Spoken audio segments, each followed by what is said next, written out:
What's up, guys? It's TJ, Men's Holistic Health Coach, here with you today.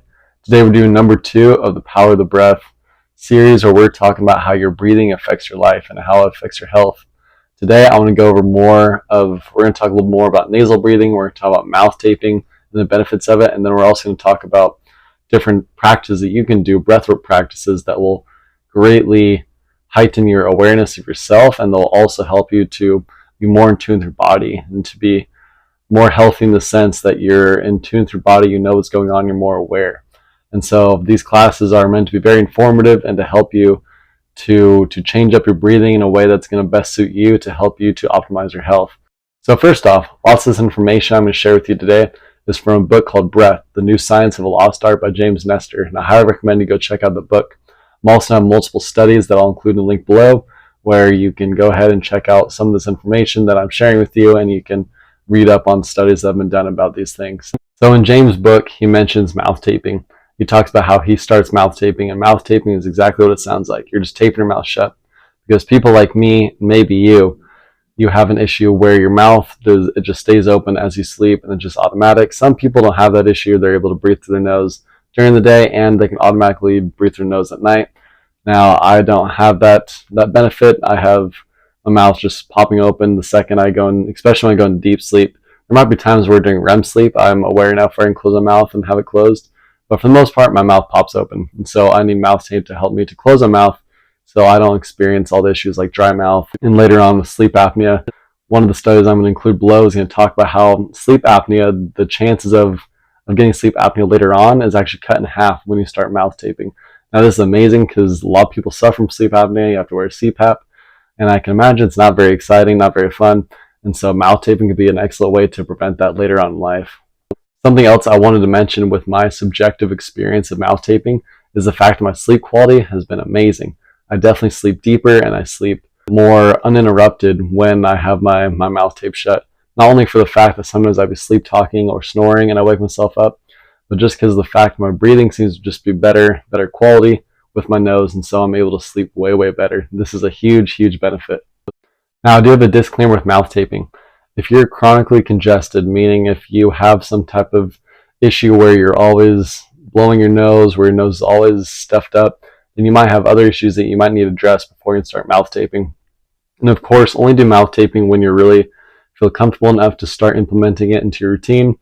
And of course, work on nose breathing during the day before you start to mouth tape your mouth at night.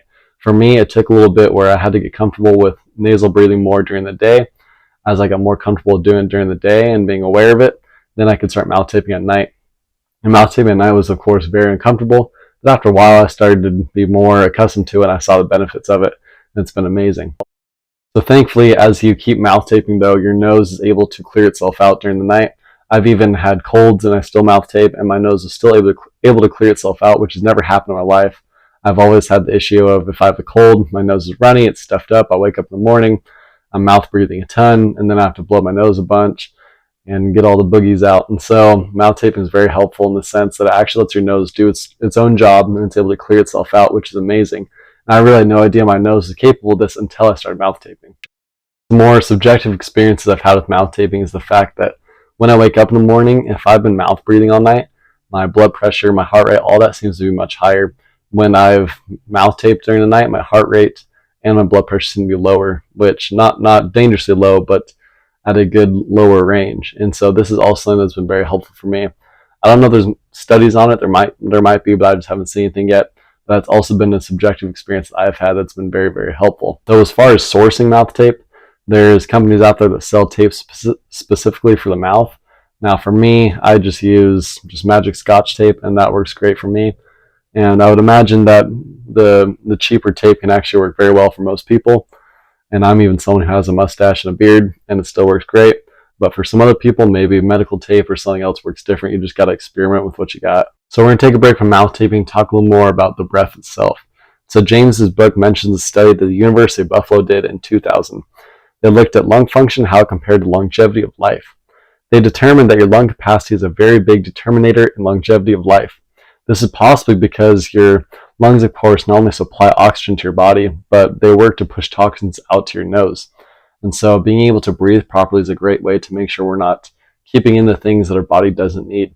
And of course, nose breathing is also, like I mentioned in the first video, that nose breathing is going to help us filter the things going into us and also humidifies the air going in. So our nose is a great way to help us with the breath.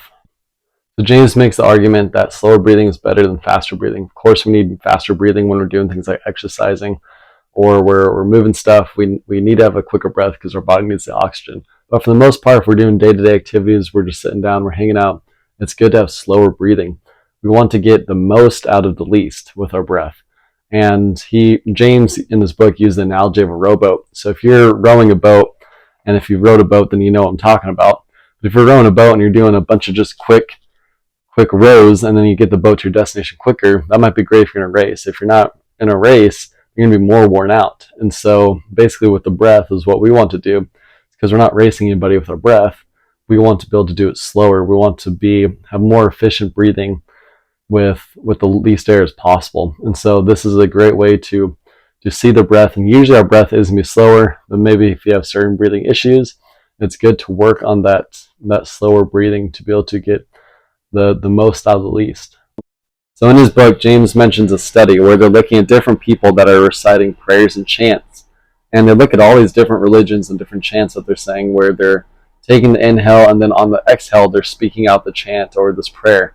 And they realize that all these prayers and chants are around the 5.5 second range of inhalation. So 5.5 seconds of inhalation and around 5.5 seconds of exhalation. Now, of course, it can be around here 5 seconds on the mark or 6 seconds, but it's around that range where they realize that this is optimal breathing time for the body.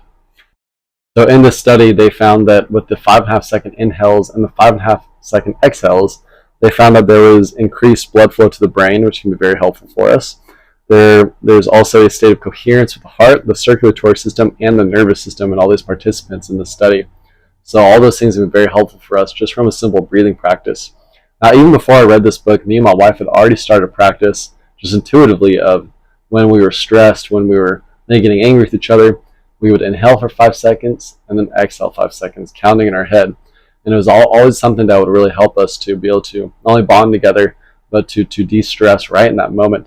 So this is a powerful practice, very simple practice to do that you can do at any time, really. Of course, you don't have to be saying 1 through 5 out loud. You can be saying in your head. And it's something that not all people are going to notice anyway. And so this is something you can do at any time of the day to de-stress. So we talked about breathing slowly or even having a certain time range for inhales and exhales. Now let's talk about breathing less. So James talks about how just as we, especially as Americans, we like to overeat, we also overbreathe. And so like I said earlier, we want to do the most with the least that we can with our breath. So we can be more and more efficient, letting our bodies to be able to do more and more and to be above average. And so he talks about how as he tries out slower breathing in his life, he has the subjective experiences of having better heart rate variability, which in other words, this means a more regulated nervous system. This is what we want. We want to be able to deal with the stresses of life in a more regulated and balanced way. He also talks about lower blood pressure and more energy. Now, how could he have more energy if he's breathing less? Well, like I said, if we become more efficient at using what we have, then we're going to be able to push our body a little more to be able to do more with the least. So something else that we can do that's very helpful that I do when I need to de-stress or just calm down, or even before I go to sleep in bed, is we lengthen our exhales. Now, I talk about this with my clients at times when they need a quick way to be able to de-stress themselves right in that moment. And what we can do is lengthen the exhales, because what happens is as we make our exhales longer, our heart rate tends to be lower as we exhale. And so as we keep our heart rate a little lower and we keep our rate of breathing lower, because obviously we're still exhaling, then our body's able to go into what is called the parasympathetic mode. This is a part of our nervous system where we can relax, we can rest and digest. And this is something that can be very helpful. So practice I do often, especially before I go to sleep, to help me to de-stress for the day or before the night, is to inhale all day that I can in 6 seconds, and then for 20 seconds I'll either parch my mouth, so it's almost like I'm breathing through a straw, and I'll let air out for 20 seconds. And of course, I don't just breathe like for 20 seconds. I have to let it out slowly. And as you do this, you can feel your heart rate and everything just calming down. So this is a very helpful practice for me to de-stress right in the moment. So we had the 5.5 second or even 5 or 6 second inhale with the 5.5 second exhale or 5 or 6 second exhale. So that's a great practice to to regulate ourselves, along with now you also have the 6-second inhale, the 20-second exhale. So these are both great practices to de-stress and to help you get a better night's sleep as well. All right, so now I want to mention a very common breathing issue that a lot of people have. That is asthma. Asthma affects a lot of people. And I myself, thankfully, have never been diagnosed with asthma, except I've had my own issues with allergies and even with hyperventilation at times. And nasal breathing has been a huge help to that. So James mentions in his book a study where they have 120 patients with asthma. They practice slower nasal breathing, they practice longer exhales, and the results are that all the patients were helped by doing brief breathing exercises. And James reminds us that many breathing issues are likely coming from over-breathing and taking in too much air. I spoke about this in the last video. I definitely recommend you watch. But in the last video I mentioned that sometimes our hyperventilation issues where we are having a panic attack or we do have asthma, it's not so much that we can't get enough oxygen, it's we have too much oxygen. We need to balance it out with CO2 because our body needs a good balance of carbon dioxide and oxygen as well. So our body's always searching for that, the homeostasis, that balance. So as far as longevity goes, common sense tells us the less we breathe, the longer we're going to live. Because when we breathe quicker and more, our heart rate is going to go up. And then a slower breath means a slower heart rate. And a slower breath and a slower heart rate is going to mean a longer life. The same goes for other animals as well. So there's certain animals that honestly I can't remember off the top of my head. I think turtles, as far as I remember, live really long. And all these animals that get studied is because their heart rate variability is very good, meaning that it can be very slow when it needs to be. Of course, they're in danger and get really fast, but it goes right back to being slower when it's not needed as much. And so because these animals are able to do this, they're able to have the slower breathing, slower heart rate, then they are able to live a lot longer. But this doesn't mean we don't exercise.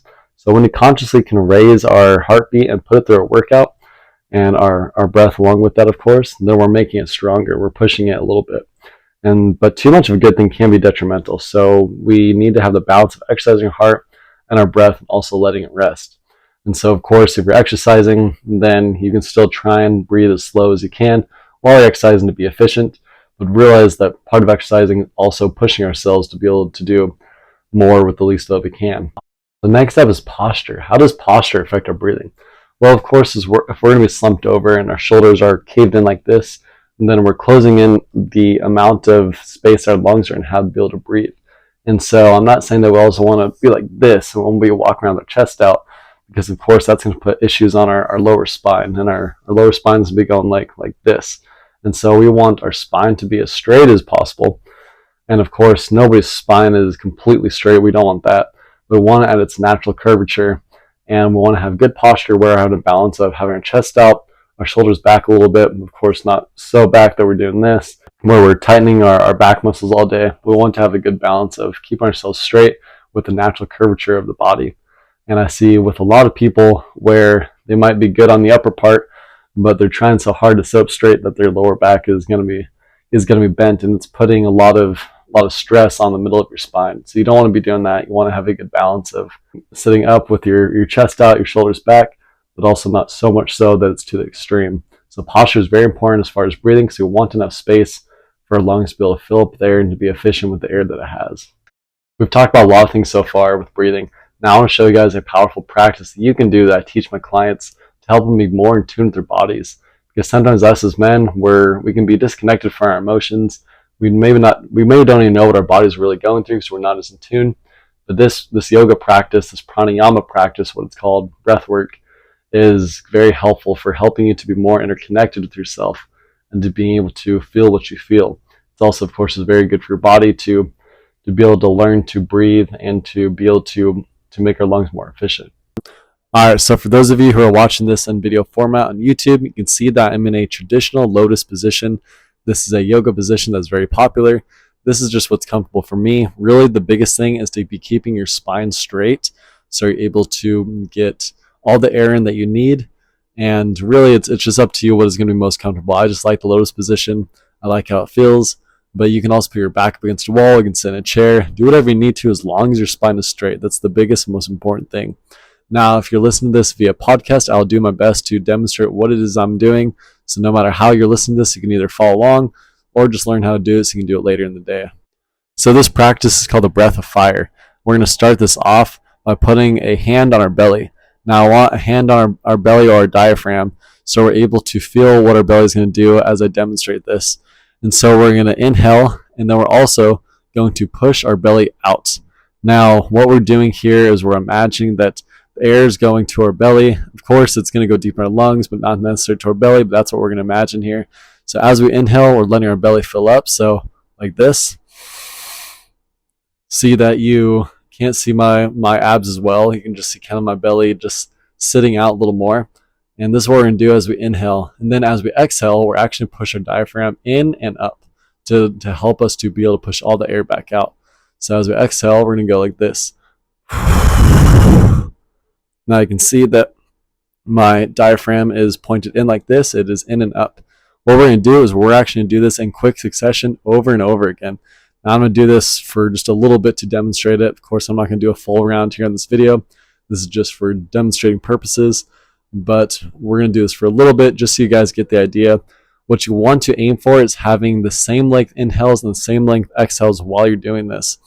And so for those of you who are just listening, all you're really doing is you're pushing your diaphragm in and up as much as you can, getting all the air out. And then as you fill it up, you're letting your belly kind of hang out. You're pushing it out a little more and to promote the air filling up into your lungs.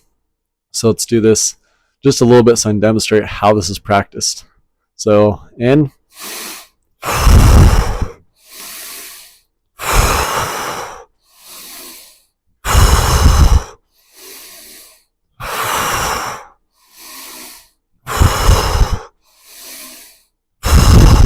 Now this is me doing it slower.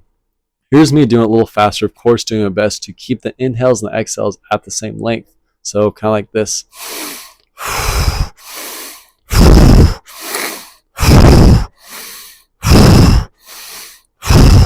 Now, whether you guys want to inhale through your nose like me, I'm sure you're going to hear all the beautiful snot going around. Maybe you can't, hopefully not. But whether you want to inhale through your nose and exhale your mouth, or want to inhale through your mouth and exhale your mouth, doesn't matter. Really, what matters most is, of course, getting the air in and getting the air out. And I can definitely guarantee that as you do this for 10 minutes straight, you're going to start feeling some effects of doing this. And those effects can be very subjective. For me, it's usually more of a calming effect, which is interesting because you're actually putting your body into what's called a sympathetic mode. We're going to talk about it here in a second. But there can be a lot of subjective effects from this, whether it's going to be very calm, maybe we're going to feel more energized, whatever it is usually going to be very beneficial effects. So why would we be doing the breath of fire if it puts us into the sympathetic nervous system, which is also our fight, flight, or freeze response? So why do we make ourselves more stressed with our breathwork practice? Well, we're doing this because as we put ourselves into this state, that actually helps us be more efficient at managing ourselves when we're in this fight or flight or freeze state. And a good analogy to see this with is exercise. So exercising is a state where we're putting ourselves to the ringer, we're making our heart rate go up, our breathing's going up, we're sweating, we're uncomfortable. So why do we exercise then? Well, we exercise because we want our bodies to be more efficient and we're going to push ourselves a little more. This is the same with these breathing practices like this. We're doing the breath of fire, we're going quicker and quicker. We're getting ourselves into that sympathetic mode, that fight or flight mode, because we want to teach our bodies how to be more efficient in it, as well as pushing ourselves so we can just be more healthy. So another name for the breath of fire is the Tumo technique. Now there is people who live in the Himalayas up to 18,000 feet high. So this is very high elevation. And there's, I believe they're monks. I'm not entirely sure what the title is, but trying to be as respectful as possible here. I believe they're monks, and they're monks that are doing basically the breath of fire at such high elevations. And there's even reports, and there's actually videos on YouTube, you can watch this, but there's reports of people who are in the frigid cold with wet blankets, and they have so much heat coming off of them from doing the breath of fire that you can actually steam coming off the blankets. Now this is amazing because what is really going on here is they're raising their body temperatures to be able to help them to stay warm in such a cold and frigid temperature that they live in. So this is amazing to see the power of our breath and what it can do to help our bodies to maintain homeostasis, warm ourselves up, do all these amazing features. So why do these breathwork practices affect our bodies so much? This is because we all have what is called the vagus nerve. The vagus nerve is a group of nerves that goes through our entire body, all the way from the top of ourselves, our brain, our head, all the way down to our anus. And so these nerves are connected to just about everything in our body, and practices such as the breath of fire affect the vagus nerve. The vagus nerve also plays a big role in our parasympathetic and sympathetic nervous system modes, what I already mentioned earlier. And because it plays such a big role, and the breathwork practices such as breath of fire affect that, then it helps us to utilize stress better.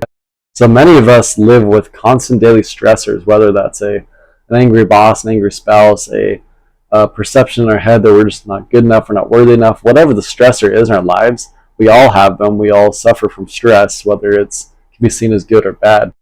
And many of us, we have, because of these stressors, we have really a half-assed vagus nerve, which basically means that we're going to be more slow, our digestive system is going to be more constricted, and maybe us men have erectile dysfunction. This is all from having too high stress, and the stress is affecting our lives. And it's affecting our vagus nerve, making it not function as efficiently or as properly. And a lot of us think that these things are just normal, that they're just a part of life now.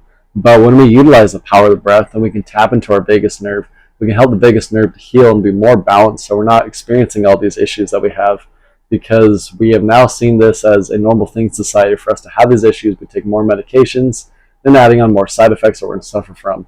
Instead, this is why I help clients to be able to use the power of the breath to be able to heal their bodies before they ever have to go to that route. I'm not saying medication is bad or extra things are bad, but I am saying that the power of the breath can be utilized to prevent us from a lot of different things down the road. To sum a lot of this stuff up, really, when we are breathing quicker and we can put ourselves consciously in that state already, it's like exercise. We're pushing ourselves a little more with our breath to be able to utilize the breath to do even more, to have even more potential.